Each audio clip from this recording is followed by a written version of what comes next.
الدنيا ربيع والجو بديع. صباح الربيع والفل.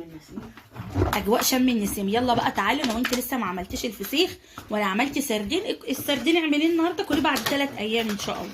عندنا ايه بقى؟ سردين مغسول، وعندنا وملح خشن وورق لوري لو ناعم شغال مفيش مشكله. على الكيلو ايه بقى يا زوزه؟ قولي.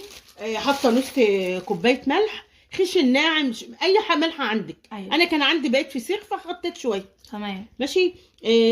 شويه بابريكا، شويه كركم، شويه شطه اهي، عود دون كرفس وورقتين لوري وليمون مقطع.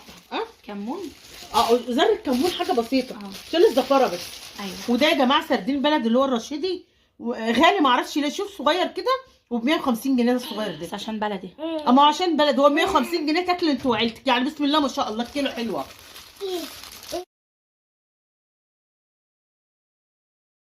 كفن ومساءكم عسل. النهارده بقى الفيديو بتاعنا في ريحة البحر. يا ترى بقى تحت الفويل هنا في ايه؟ جاهزين؟ جاهزين؟ الفيديو بتاعنا النهارده سهل وبسيط جدا جدا، مكوناته حاجتين 2. يلا بينا يلا بينا. شايفين بقى يا جماعة؟ ما شاء الله اللهم بارك.